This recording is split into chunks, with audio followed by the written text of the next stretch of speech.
já ultrapassamos e já passamos por algumas temáticas. E a temática do mês de setembro, ela fala de autoridade. O próximo mês nós vamos estar falando de mudanças, mas eu abri na quarta-feira falando de autoridade e mostrando que a autoridade tem a ver com aquele que decide, com aquele que age, com aquele que pode fazer. Nem todos ou tudo que tem autoridade tem poder, nem tudo que tem poder tem autoridade, mas Jesus, ele disse: é-me dado todo o poder nos céus e na terra. E as pessoas também olhavam e diziam: de onde vem tanto poder? Mas muito mais do que isso, também diziam, né? Ele fala como quem tem autoridade. Só para que isso fique claro, vamos imaginar um revólver. Vamos imaginar um revólver e eu diria para você que um revólver tem poder para matar, sim ou não? Sim ou não? Mas ele tem autoridade? Não, porque o revólver não atira sozinho, certo? Ele tem o poder para matar, é verdade. Ele tem o poder para fazer, mas ele não tem autoridade para fazer. Para que ele funcione, precisa de alguém por detrás do gatilho para que faça, ou seja, alguém com autoridade que use o poder daquela arma para realizar o feito. Eu quero te mostrar nesse texto, um texto que já usei diversas vezes na igreja, mas que mostra muito bem o poder e a autoridade de Jesus agindo de uma forma muito clara. E qual é o propósito da mensagem de hoje? É fazer com que você saia daqui reconhecendo que Cristo tem as duas coisas, autoridade e poder, em nome de Jesus. Às vezes estamos sofrendo tanto ao lado de alguém tão poderoso, ao lado de alguém tão poderoso, e eu vejo pessoas reclamando e se queixando de coisas que não necessitariam se tivesse apenas uma mudança de posicionamento. Então abra a sua Bíblia, que esse texto é legal você ir para casa com ele, ainda que vai ser colocado aqui. Marcos, capítulo de número 4, verso de número 35, é o texto narrado em Mateus, Marcos e Lucas. Só João não narra esse texto, e ele fala do momento em que Jesus vai acalmar uma tempestade. Marcos, capítulo 4, verso de número 35. E naquele dia, sendo já tarde, disse-lhes: passemos para outra margem, ou para outra banda. E os discípulos deixa eu pegar aqui 4:35. E eles, despedindo a multidão, levaram consigo assim como estava no barco, e outros barcos o seguiam. Ora, levantou-se grande temporal de vento, e as ondas se arremessavam contra o barco, de modo que o mesmo já estava a encher-se d'água. E Jesus estava na popa, dormindo sobre um travesseiro. E eles o despertaram e disseram: Mestre, não se te importa que pereçamos? E ele despertando, repreendeu o vento e disse ao mar: acalma-te, e mudece. O vento se aquietou e fez-se grande bonança. Então lhes disse: por que sois assim tímidos? Como é que não tendes fé? E eles, possuídos de grande temor, diziam uns aos outros: quem é este que até o vento e o mar lhe obedecem? Feche os seus olhos. Senhor, em nome de Jesus, continua falando conosco. Usa-me como um canal de bênção nesta hora, em nome de Jesus. Amém. Glória a Deus. Amém? Preste atenção, porque é muito importante nós entendermos o ambiente em que isso está acontecendo. Por que é que os discípulos vão estar naquela situação? Por que é que eles vão viver aquele momento? Marcos, ele diz que já era tarde quando Jesus chama seus discípulos e diz para que eles entrem no barco para irem do outro lado. Na expressão que Marcos usa, um advérbio de tempo, dizendo que já era tarde. E eu entendo que na ótica, talvez, dos discípulos que narraram provavelmente essa história para Marcos, pois ele não fazia parte, né, do grupo de discípulos. Eu não sei como essa história chegou até ele, mas é importante entendermos que esse grupo tem um líder. Quem lidera esse grupo é Jesus. É importante entender que é a vontade dele que vai prevalecer nessa liderança. Se os seus liderados acham que está tarde, acham que não tem jeito, acham que é melhor mandar as pessoas embora, porque já está ficando tarde, a multidão está ali, não tem comida, é melhor mudar a tônica do discurso, porque o povo está indo embora. Os discípulos de Jesus nem sempre concordaram com aquilo que ele estava fazendo. Em inúmeras situações, nós vamos ver que os discípulos discordam do discurso de Jesus. Pedro, por exemplo, discordou ao ouvir Jesus dizer que iria morrer daquele jeito. Nós olhamos, muitas situações onde os discípulos achavam que Jesus não estava certo, mas eles entendiam e obedeciam, mesmo confusos, porque eles respeitavam a autoridade de Jesus. Então é importante nós entendermos que na ótica provavelmente dos discípulos, o momento não era adequado para atravessar o mar. Talvez porque tinha 4 pescadores e eles já foram capazes de identificar que uma tempestade já estava rondando o mar da Galileia. Fazendo aquela leitura, não era seguro entrar naquele ambiente, era inapropriado. Só que quem está dizendo que vai ser feito é alguém que tem autoridade. Mas me parece que esse requisito ainda não está muito preenchido na mente dos discípulos. Os discípulos ainda estão um pouco confusos no que diz respeito a essa intensidade de confiança. Então, por isso, eles precisam dessa lição. Então, dizem que já era tarde quando Jesus diz para os discípulos irem para o outro lado. Tá certo? Verso 35. Mas no 36, põe aí, eles deixando a multidão. Preste atenção, porque agora os discípulos precisam tomar uma decisão.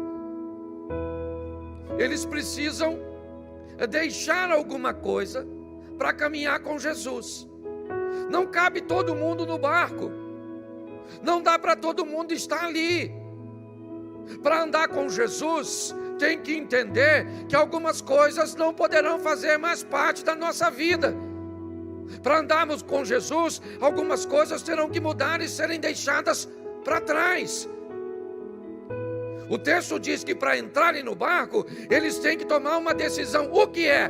Deixar a multidão.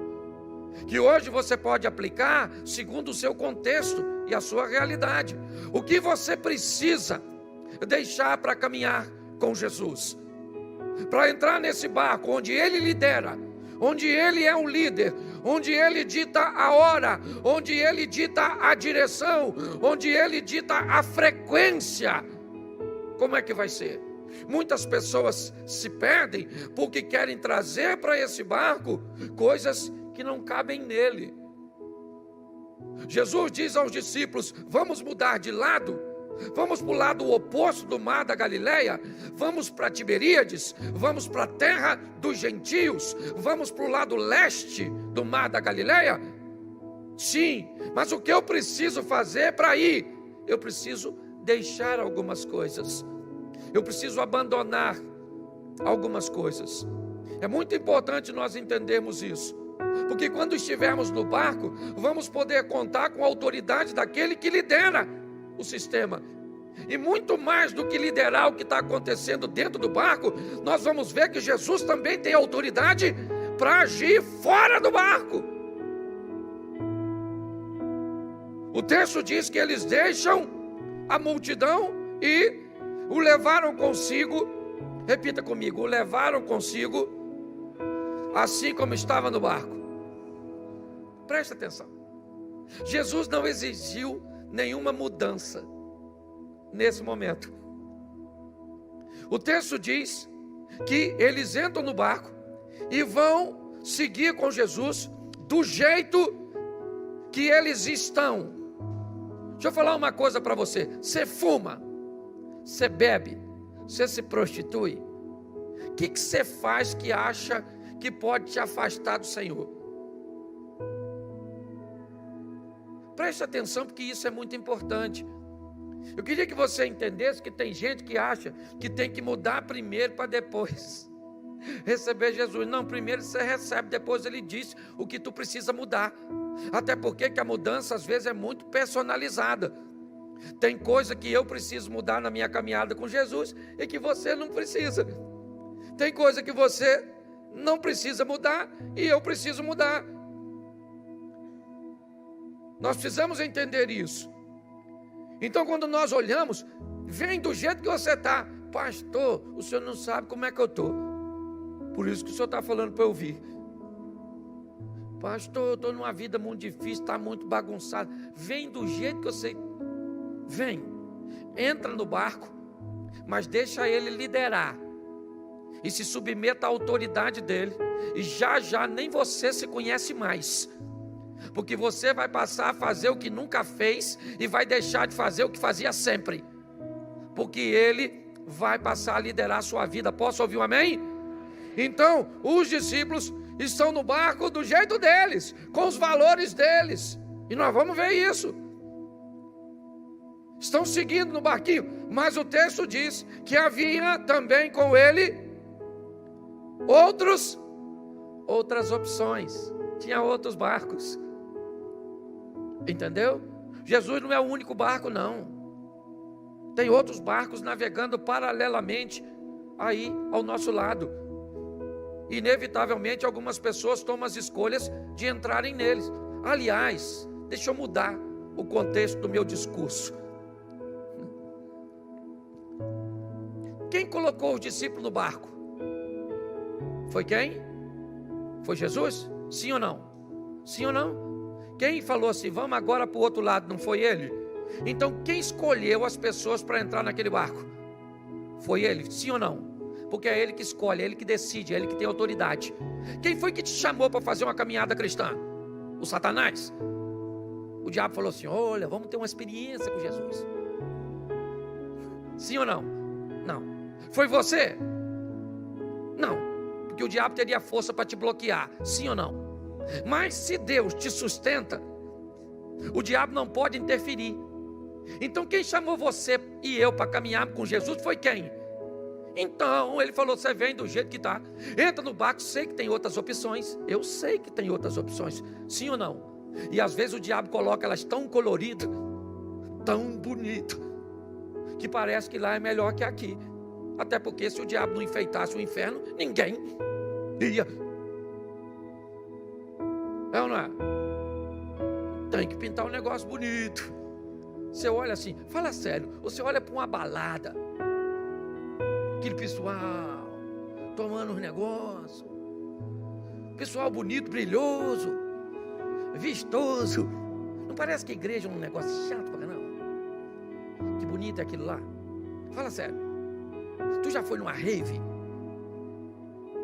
Ninguém fala nada. Mas pensa naquele negócio maravilhoso. Tum, tum, tum, tum, tum, tum, tum, tum, tum. Sim, meia-noite, 2 horas, tum, tum, tum, tum. Você sai de lá, você vai tum, tum, tum. Às vezes eu estou ali me preparando para vir pregar. Tem uma discoteca aqui na frente. Esse dia eu desci cantando uma canção que eu estava escutando lá no meio da escada. Eu falei, sangue de Jesus tem poder. O que é que eu estou fazendo? Você está rindo de mim, você está rindo de tu. Só acontece em outra situação. Presta atenção no que nós estamos vendo aqui. Existem outras opções, sim. E elas às vezes parecem ser muito melhores. Porque o diabo é um estrategista para colocar lixo em embalagens maravilhosas.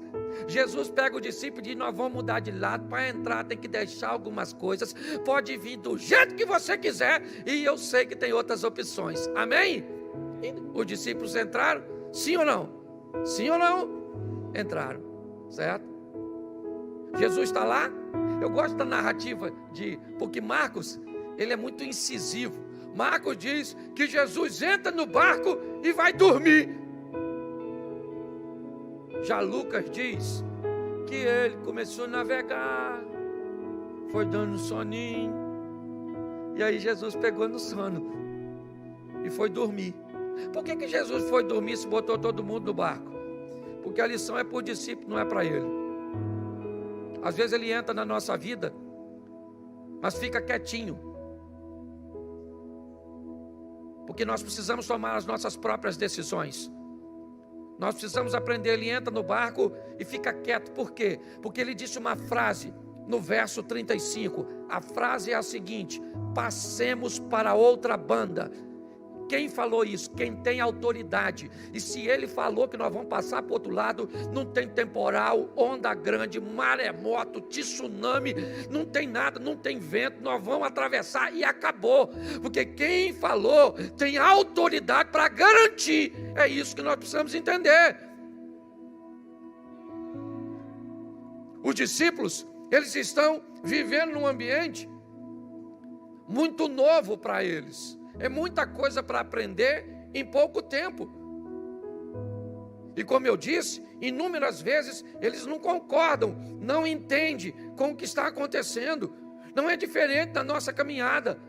Em muitas situações, nós não entendemos o modelo, não entendemos o que Deus está fazendo. Será que Ele não poderia fazer diferente? Será que Ele não poderia mudar aí o tempo para realizar as coisas num processo mais fácil de entender? Não, Ele é o líder, faz do jeito que quer. O que eu preciso entender é que quem está no controle sabe de todas as coisas e é perfeito. É isso. Jesus vai dormir. E quando Jesus vai dormir, quem é que aparece? O vento, a tempestade. O vento começa a soprar para lá e para cá.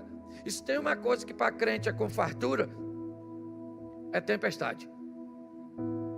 Pode notar, volta e meia, ela aparece lá, não precisa nem chamar, que ela vem sozinha. Jesus está dormindo, e se você já pescou, ou entende um pouco, o mar começa a virar, ficar grosso, como alguns utilizam, e o mar começa a engrossar, ele começa a bater. Nós não estamos falando de um transatlântico, nós estamos falando de um barco pequeno. O ambiente começa a ficar desconfortável ali dentro, a tempestade começa a chegar, as ondas batem de uma tal forma que começa a molhar o barco. Os pescadores profissionais, provavelmente Pedro, seu irmão André, Tiago e João, oferecem um pouco mais a proa, inclinando-a para que conseguisse atravessar e não enfrentar as ondas de frente, porque senão quebra o barco, se bater não tem jeito. É a força da natureza, é o que está lá fora, a fúria do que está lá fora, batendo, buscando interromper a trajetória daquele barco, fazendo com que aquele barco não chegue do outro lado. Por quê? Porque o desejo de chegar do outro lado é de Jesus. Olhe bem. Ir para o outro lado é a intenção de Jesus. E eu aqui de forma alguma quero dizer que essa tempestade foi enviada por Satanás, porque para mim ele não tem autoridade para isso. Ele não tem poder para isso, para governar a natureza. Para mim tem apenas a ver com lição para os discípulos, fazerem uma adaptação. Mas o que eu posso entender é que uma força de oposição está sendo empregada para impedir que o barco chegue do outro lado. Por quê? Porque você sabe que ele vai chegar. E você sabe o que vai acontecer quando ele chegar.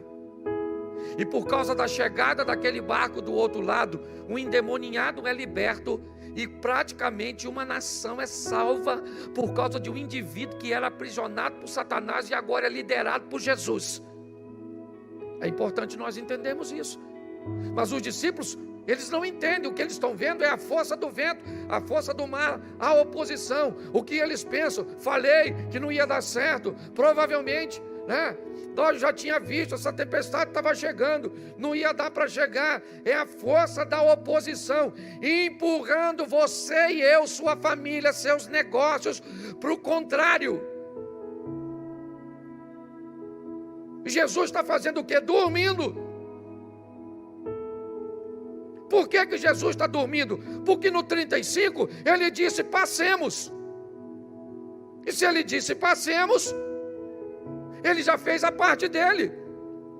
O que a Bíblia nos diz? Em Cristo somos mais do que vencer. Isso por aquele que nos amou. A Bíblia diz: maior é o que está em nós do que o que está no mundo. Se atentamente ouvir a Deus, é porque as promessas são sempre condicionadas à ação. Seja ela uma ação de fé ou uma ação de força, de emprego, de realização. É isso que nós estamos vendo. O texto diz que as coisas ficaram tão difíceis ao redor do barco, que o barco está se enchendo d'água. Que barco é esse? O que Jesus está. Mas não tem outros barcos, pastor? Tem. Mas e a história deles? Também estão no mar revolto. Eles também serão beneficiados com esse acalmar da tempestade. Presta atenção no que a Bíblia diz: a chuva cai para o justo e o injusto, o sol nasce para o justo e para o injusto. Cuidado com esses privilégios. E dessa maneira errônea que eu já vi gente dizer: por que morreu com a bala perdida? Porque não era crente, mas crente morre de bala perdida. Por que morreu desse jeito? Num terremoto? Por que tem isso? Por que tem aquilo? Cuidado com seus questionamentos. A tempestade veio para todo mundo. Ou será que o mar da Galileia está em tempestade? Os outros barquinhos estão tudo sofrendo e o barco de Jesus está tranquilão? Não. O negócio está feio lá fora, atingindo todo mundo, e atingiu o barco, atingiu a casa, atingiu os negócios. Sim.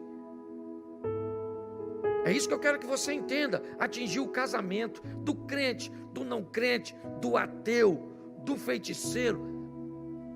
Atingiu tudo. É isso que eu quero que você entenda. E é nesse momento que os discípulos começam a tentar resolver as coisas. É engraçado que eles tentam resolver com suas próprias habilidades, e eu não vejo problema nenhum nisso. Eu só acho que não precisava chegar ao extremo que chegou. Tem gente que quando enfrenta uma tempestade, ele perde coisas que não precisava perder, se tomasse a decisão certa, na hora certa.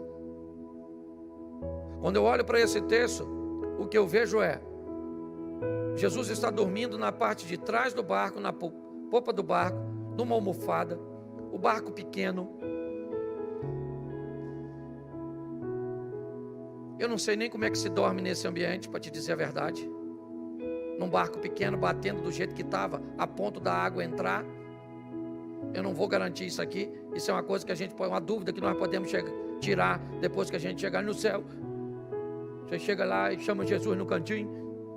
Fala: Jesus, o pastor Cláudio estava pregando lá no projeto de começar. E ele falou que provavelmente o senhor nem estava dormindo, estava só de olho fechado para dar a lição. Porque é praticamente impossível estar dormindo nesse ambiente. Mas ele está tranquilo, porque ele está esperando o barco fazer o quê? Chegar do outro, porque ele disse que, isso aí, ele já falou, nós vamos e nós vamos.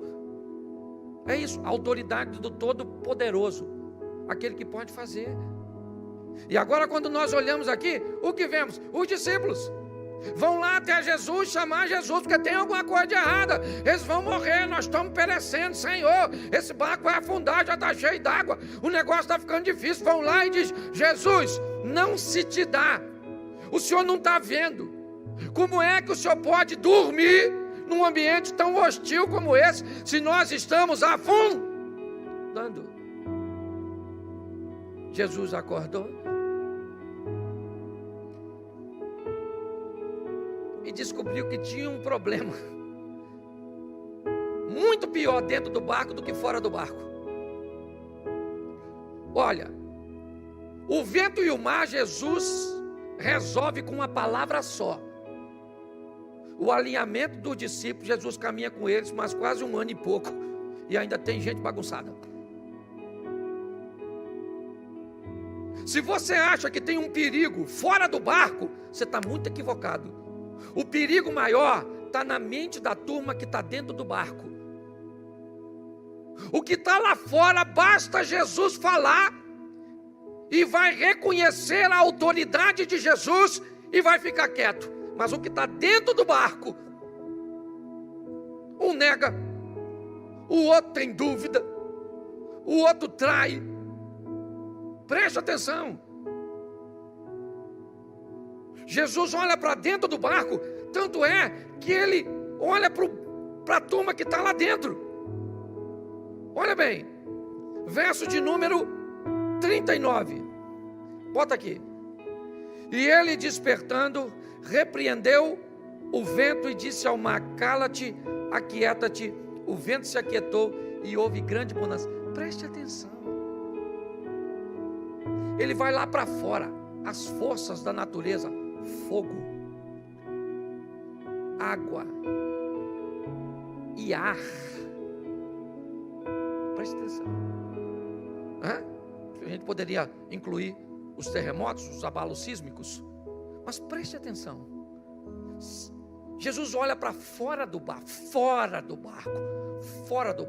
e diz: acalma-te, aquieta-te. Ele fala para o vento, ele fala para o mar, e o mar e o vento reconhecem a autoridade dele.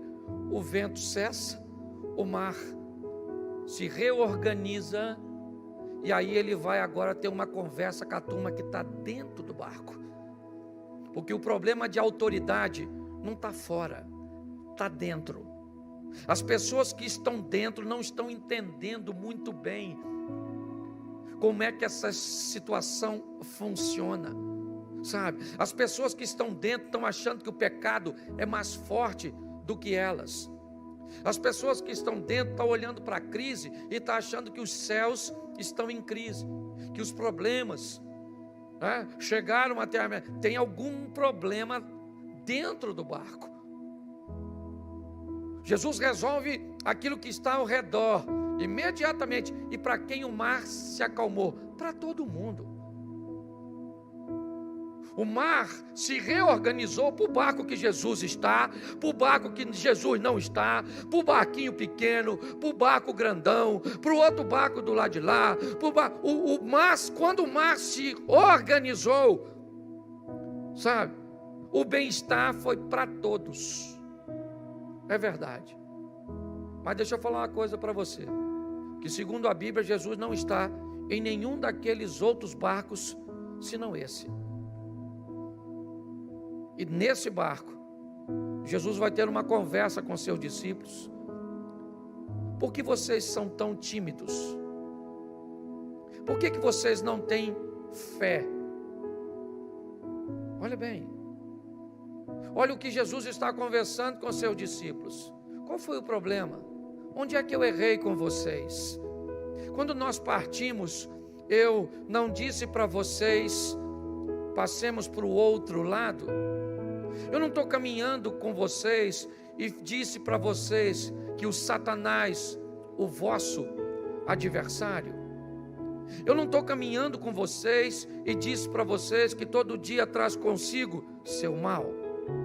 Eu não caminhei com vocês e disse a vocês para terem cuidado, porque provavelmente seus maiores inimigos seriam a sua própria casa. Eu não instruí. Onde foi que eu deixei de mostrar a vocês algo que fizesse tão claro que a vida de vocês seria pautada na minha autoridade? É isso que Jesus está dizendo. Basta vocês olharem algo que contraria o que eu disse, porque foi isso que o vento veio fazer. E é aí que eu te digo, para mim, quem mandou o vento foi exatamente Deus.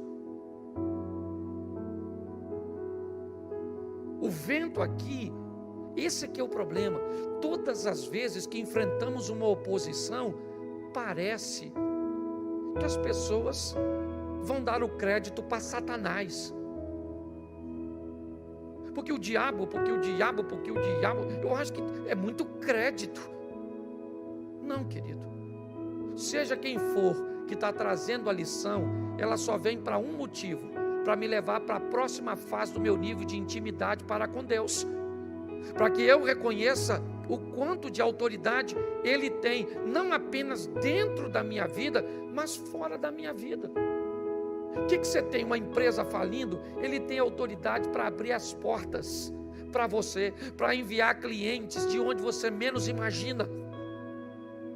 Ele tem autoridade e poder para isso. O que você tem? Um casamento que está dissolvendo, uns filhos que estão de um jeito. O que é que está acontecendo?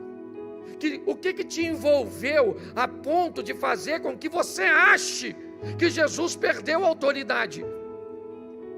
Porque é isso que nós estamos vendo no texto. Os discípulos olharam, a tempestade era forte, e o vento está soprando, e a água está entrando, e parece que o barco vai afundar. E se o barco afundar, Jesus mentiu, porque Ele disse: nós vamos para o outro lado.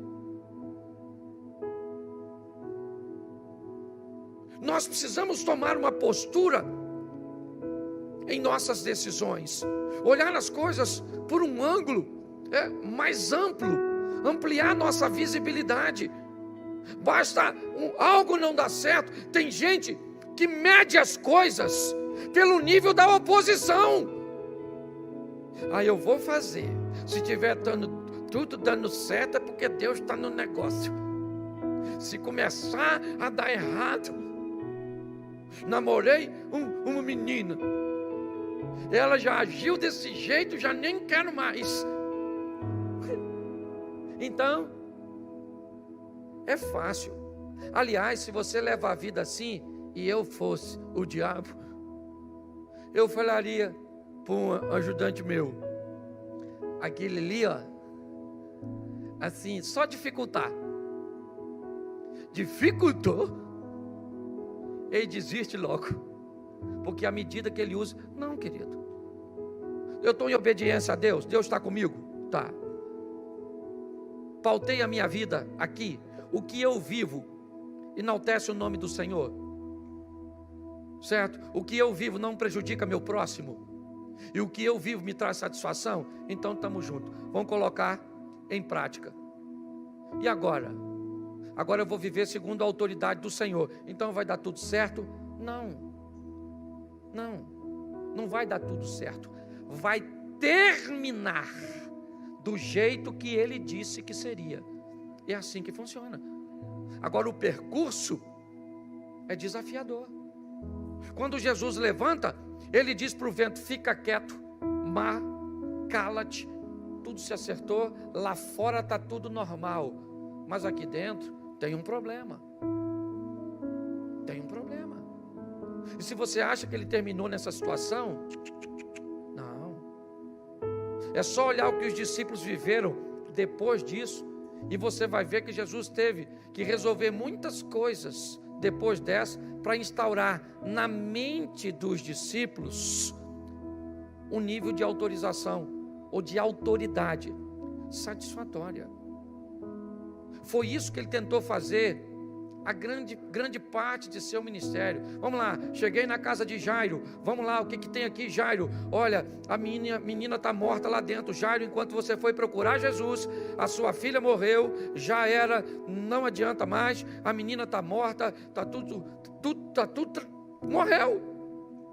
Jesus falou para Jairo: vem cá, você, sua esposa, vem aqui, Pedro e João, vamos dar um pulinho aqui dentro e vamos dar uma olhadinha. Chegou lá, a menina está morta. Isso, a garota está morta mesmo, é verdade. Pois é, o que é a morte para o homem? Morte para o homem é ausência de vida. O que é a morte para Deus? Apenas um estado de sono, porque basta eu mandar para lá aquilo que estava lá. Pronto, menina, levanta, Jairo toma a sua garotinha. Aquilo que os homens não puderam resolver, Jesus foi lá e resolveu, porque tem autoridade para fazer e poder.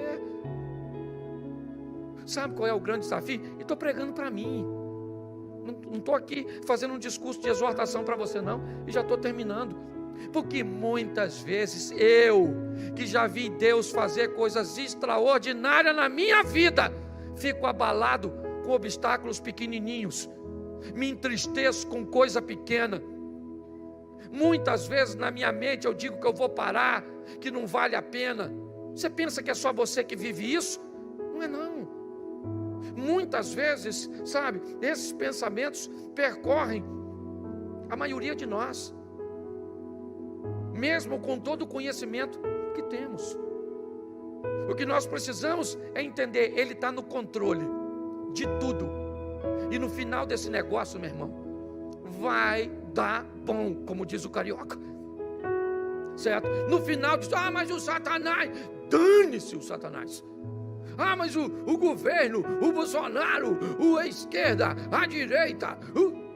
Meu filho, quem governa a sua vida, quem é? Quem é que governa a sua vida? Então no final, esse negócio vai ter que dar certo. Agora no caminho, meu filho, segura, como diz o hino, na mão de Deus, e vai, porque tem dia, tem mês, tem época, que nós estamos aí, num processo de seleção, a igreja numa renovação danada. Os antigos crentes, grande parte deles, sumiu, medo do vírus, o vírus, engraçado que o vírus, as pessoas que não vêm para a igreja, elas vão para o supermercado, o vírus não está lá não, o shopping, elas viajam. Por quê? Porque o vírus se converteu. O vírus está na igreja, o vírus. Você está rindo? Nós estamos vivendo tempo difícil, desafiador, difícil para ficar casado, difícil para criar filho, difícil para administrar dinheiro, difícil. Mas se você falar que é difícil, vai melhorar? Não. Então eu sei que é difícil, mas eu sei que nessa história eu não vou ganhar, eu já ganhei. Porque se eu não tivesse certeza, eu estava aqui não, irmão. Vou falar para tu. Agora, se eu não tivesse certeza de que nós vamos ganhar essa batalha, feriadão, Johnny, estaria aí numa praia dessa, esperando tudo terminar ruim, mas pelo menos vivendo um momento bom. Senhor, vou me lascar mesmo, porque esse troço já perdemos essa batalha, então vamos aqui terminar tomando um copo de chopp. Irmão, nós vamos ganhar esse negócio, porque o nosso Deus é mais poderoso e tem autoridade. Então não sei o que você está enfrentando hoje, mas sai daqui, não é falando para os outros. Está na hora de você evangelizar uma pessoa muito especial. Você olhar no espelho, quando você for escovar seu dente hoje, falar assim: rapaz, acabei de vir da igreja, até achei que você era crente por um tempo, mas descobri que você está querendo desviar de vez em quando. Rapaz, se converte, infeliz, senão você vai para o inferno e vai me levar junto com você, o que é pior de tudo. Tem uma conversa séria com você mesmo. Fala para você, meu amor, fica quieta dentro de mim, ó minha alma. O salmista conversando com ele mesmo. Você acha que o salmista vai fazendo o quê? Conversando com ele mesmo, você que fica prestando atenção no prosperar do ímpio. Sossega essa cabeça sua, maluco. Se Davi tivesse conversado com ele mesmo, não tinha pego a Batseba. Rapaz, Davi, é que talvez não tenha espelho, né? Então não dava para olhar. deixa eu falar uma coisa para vocês. Ninguém está aqui à toa não, meu irmão. Nós estamos aqui porque Deus está no controle da nossa vida. Se depender do diabo, a gente estava aqui nesse culto hoje? Sim ou não? E por que nós estamos? Porque ele é mais fraco que o nosso Deus. Ele pode ser até mais forte do que nós, mas é mais fraco do que aquele que nos sustenta e que nos mantém de pé. E é isso, nós somos melhores do que ninguém não. Nós só estamos mais perto.